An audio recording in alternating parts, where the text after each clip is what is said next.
Today we're going to be starting our haunted house silhouette project. You're going to have a choice of a background color, and your house is going to be cut out of this black paper. So I am thinking about using my paper the wide way. You can put it tall if you'd like, and I think I'm going to go with the wide. I'm going to draw my haunted house on this black paper in pencil. For the video, I'm just going to use a white crayon so you can see it easier. As I'm drawing this house, I want to make it pretty large, and I want to think about shapes. So I'm just going straight up, thinking about maybe a rectangle, and maybe that rectangle has a peak of a triangle. I might come up and give it another rectangle with a rounded dome. Maybe connected to that I have one big triangle peak, and maybe another little triangle peak. I might come down. Maybe there is a porch that kind of comes in the house and maybe comes back out. So that'd be an area like you could sit on outside. Once I have that drawn, I'm going to cut right on that line so I have a shape of my haunted house.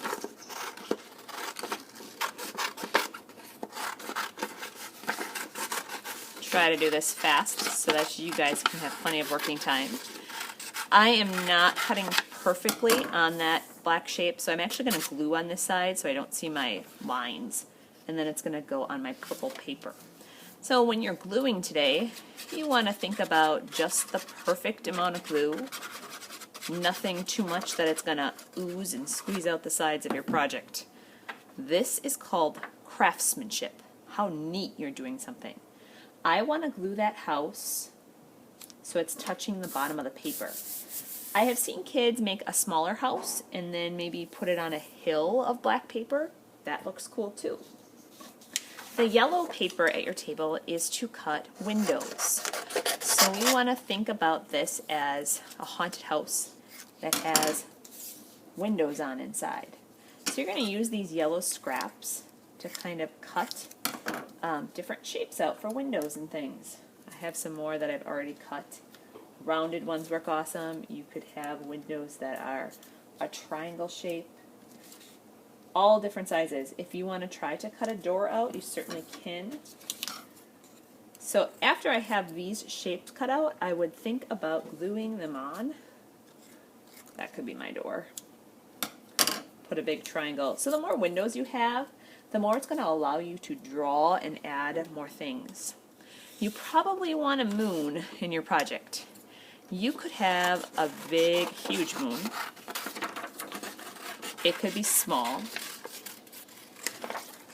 I like to kind of have it hide behind the house.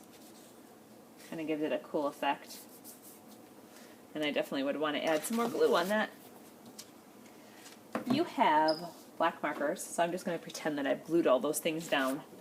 You have black markers at your spots to draw things in your windows.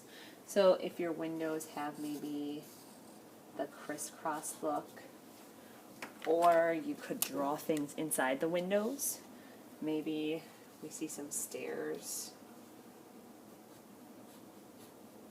in this window, and the stairs would be all black because it's just a silhouette. And most stairs have a railing. So I might see that railing. Maybe somebody's walking up those stairs. So I'm still pretending those are glued down. Bear with me. You could have cats in the window. So I've got a circle. I've got some triangle ears. Creepy cats kind of arch their back and their tail sticks straight up. So the body would kind of be going up as well. And then my cat definitely needs some legs. Long legs. And maybe the cat is walking on something, a table or something. You could add curtains. And remember, anything you're adding has to get colored in solid black. That's the silhouette shape. You can add stuff on the outside as well. If you have room for trees or bats or whatever else you might have in a haunted house. I'm going to show you a little trick for bats, and then it will be your time to work. So I'm lazy. I want to make a bat. but I know that I want to make 2 of them. So I would draw these in pencil first. So a bat starts out as a circle with 2 ears. I call these curved lines or sad faces down, and the letter M. So the reason I'm lazy is I am folding this paper in half, and I'm going to cut 2 at the same time. You could draw these on, which would be less cutting, but if you want to make several bats, cutting them out 2 at a time kind of goes faster.